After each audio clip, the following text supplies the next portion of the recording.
قریب تھا تو حضور اکرم صلی اللہ علیہ وسلم نے صحابہ سے بات فرمائی، رمضان کی اہمیت بٹھائی، رمضان کا شوق دلایا۔ اب رمضان کی آمد ہے، 7 باتیں بتائی حضرت محمد صلی اللہ علیہ وسلم نے صحابہ کو رمضان سے متعلق 7 باتیں بتائی۔ یہ 7 باتیں ہر گھر میں اس کے تذکرے ہوں، بچوں کی زبانوں پر، بوڑھوں کی زبانوں پر، مجلسوں میں بیٹھے، صبح سیر کر رہے ہیں، دوستوں میں بیٹھے، یہ باتیں کریں۔ یہ 7 باتیں اللہ کے نبی نے صحابہ سے فرمائی رمضان سے پہلے۔ پہلی بات فرمائی کہ دیکھو رمضان کا مہینہ آ رہا ہے، یہ برکت والا مہینہ ہے، برکتیں سمیٹو، برکتیں، گھر بنیں گے برکتوں سے، مسئلے حل ہوں گے برکتوں سے، پریشانیاں ختم ہوں گی برکتوں سے، پیسوں سے نہیں۔ یہ پیسے کمانے کا مہینہ نہیں ہے، پیسے جمع کرنے کا مہینہ نہیں ہے، یہ برکتیں سمیٹنے کا ہے۔ برکت سے مسئلے حل ہوتے۔ بکری 1-2 بچے دیتی ہے، کتیا 8-10 بچے دیتی ہے۔ ریوڑ کس کے نظر آتے؟ ریوڑ؟ بکری میں برکت ہے، بکریوں میں برکت ہے، برکتیں سمیٹنے کا مہینہ آ رہا ہے۔ دوسری بات فرمائی، حق تعالی شانو اپنے بندوں کی طرف متوجہ ہو جاتے ہیں۔ جب اللہ بندوں کی طرف متوجہ ہو گئے تو بندوں کو بھی اللہ کی طرف متوجہ ہو جانا چاہیے۔ اب کتنی عجیب بات ہے، اللہ تو بندوں کی طرف متوجہ ہو اور بندے اللہ کی طرف متوجہ نہ ہو۔ آپ کسی کے پاس جائیں اور آپ کو وہ توجہ نہ دے، آپ کسی سے بات کریں اور وہ کسی اور طرف دیکھ رہا ہو۔ تیسری بات فرمائی، حق تعالی شانو اپنی رحمت خاصہ نازل فرماتے۔ عام رحمتیں پورے سال ہیں، رمضان میں خاص رحمتیں نازل ہو رہی ہیں، خاص رحمتیں۔ ان رحمتوں سے اپنا اپنا حصہ لے لو، اپنا اپنا حصہ لے لو، اپنا اپنا حصہ لے لو۔ بھائی نہر میں پانی ہوتا ہے، ہر آدمی اپنے برتن کے حساب سے پانی بھر لیتا ہے۔ جس کا چھوٹا برتن ہوتا ہے پانی بھی تھوڑا ملتا ہے، جس کا برتن کا ڈھکن بند ہوتا ہے اسے قطرہ بھی نہیں ملتا ہے۔ رحمتیں ہیں اللہ کی خاص رمضان میں، اپنا اپنا حصہ لو اس سے۔ چوتھی بات فرمائی، حق تعالی شانو بندوں کی خطاؤں کو معاف فرماتے۔ انسان سے بڑی غلطیاں ہیں، کمیاں، کوتاہیاں، کہیں دیکھنے میں، کہیں بولنے میں، کہیں سننے میں، کہیں کمانے میں، کہیں خرچ کرنے میں غلطیاں ہو رہی ہیں۔ اللہ معاف کرنے والے ہیں۔ رمضان کا مہینہ کس لیے؟ معافی مانگو، معافی مانگو، معافی مانگو اللہ سے، اللہ معاف کر دے گا۔ یہ معافی مانگنے کا مہینہ، اس لیے شب قدر میں کیا دعا سکھائی؟ یہ نہیں کہ میں نے بڑے روزے رکھے، بڑی تراویح پڑھی ہے، بڑی تہجد پڑھی ہے، بڑی نفلیں پڑھی ہیں، بڑا اعتکاف کیا ہے، بڑے صدقے کیے ہیں، اللہ قبول فرما۔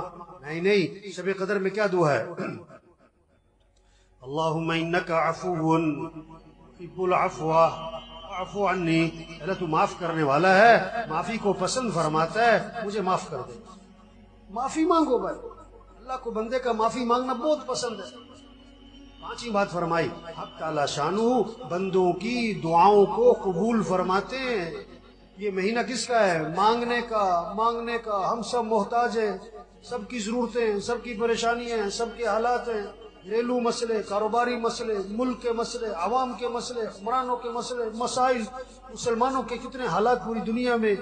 ان سارے مسئلوں کو حل کرنے والا کون ہے؟ اللہ ہے۔ خوشیاں دینے والا اللہ ہے، پریشانیوں سے بچانے والا اللہ ہے، آئی مصیبتوں کو سے نکالنے والا اللہ ہے۔ تو کس سے مانگو؟ سحری کا وقت کس لیے ہے؟ مانگو اللہ سے، مانگو اللہ سے۔ افطاری کا وقت کس لیے ہے؟ مانگو اللہ سے۔ یہ افطار پارٹیاں نہیں ہونی چاہیے، یہ سب 2 نمبری ہے، کوئی افطار پارٹیاں نہیں بھائی۔ افطاری کرواؤ کن کو؟ جنہیں کوئی نہیں کھلاتا، اور عزت سے کھلاؤ، لائن میں لگوا کے نہیں، سڑکوں پہ جمع کر کے نہیں، عزت سے کھلاؤ لوگوں کو، جنہیں کوئی نہیں کھلاتا، جن کے گھر میں کھانے کو نہیں ہے، عزت سے گھروں میں راشن پہنچاؤ، اور اپنی سعادت سمجھ کے پہنچاؤ، اور ان کا احسان سمجھو کہ آپ سے لے لیا، اپنا احسان سمجھ کے نہیں، یہ کہہ کر نہیں کہ تو نامی ہوئے، نہیں، عزت سے دو لوگوں کو۔ یہ افطار پارٹیوں کا مہینہ نہیں ہے تو عدلے کے بدلے ہو رہے ہوتے ہیں، اس نے افطاری کی میں بھی افطاری کراؤں، اس نے یہ بنایا تھا میں بھی بناؤں۔ نہیں، افطاری کا وقت کس لیے ہے؟ مانگو اللہ سے، ہر گھر میں فضا بنے۔ مستورات کو سمجھاؤ کہ افطاری جو ہے نا، عصر سے پہلے کر لو جو کرنا ہے، عصر کے بعد قرآن پڑھو، ذکر کرو، افطاری سے 15-20 منٹ پہلے سب دسترخوان بیٹھ کے دعا مانگو، دعا مانگو، اللہ سے مانگو، اللہ خوش ہوتے ہیں۔ دست اٹھانے والے فرشتوں سے اللہ فرماتے ہیں جب رمضان کا مہینہ شروع ہوتا ہے کہ اپنی اپنی عبادت چھوڑ دو، اب تمہارا ایک ہی کام ہے کہ روزے داروں کی دعاؤں پر آمین کہتے رہو۔ یہ مانگنے کا مہینہ آ رہا ہے، مانگو اللہ سے، مانگو اللہ سے۔ ایک اللہ کی ذات ہے جس سے مانگو تو خوش ہوتا ہے، نہ مانگو تو ناراض ہو۔ خزانے بھرے پڑے، وہ سخی ہے، وہ کریم ہے، وہ جواد ہے۔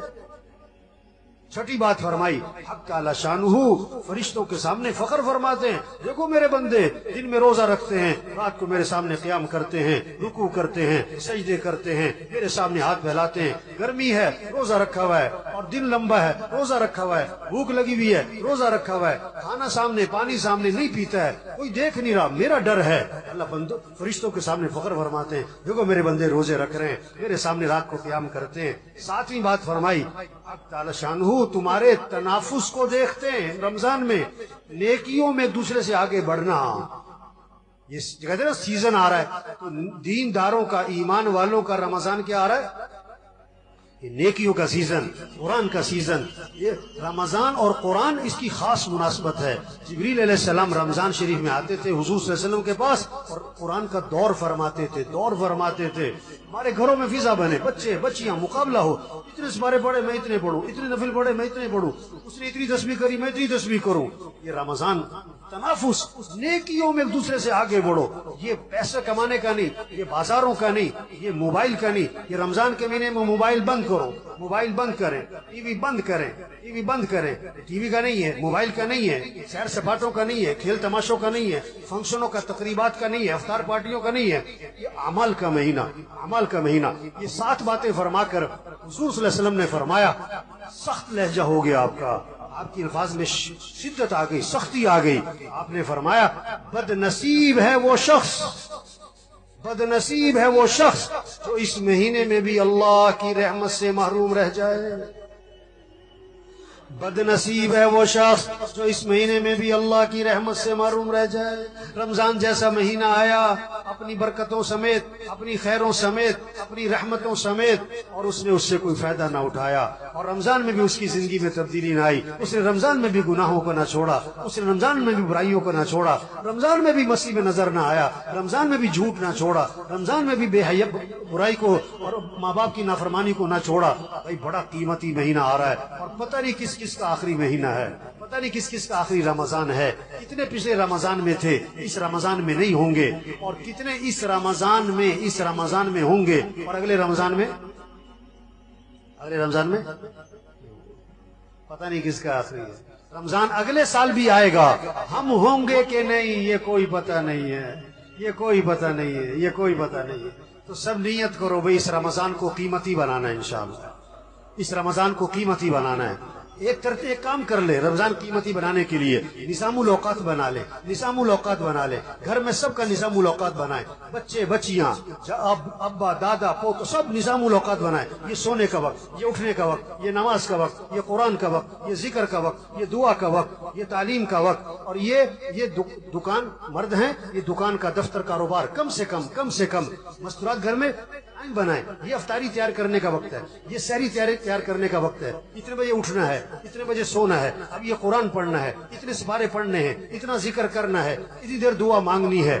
نظام الاوقات بنا لیں، وقت قیمتی بن جائے گا۔ اللہ سب کو اس کی توفیق عطا فرمائے۔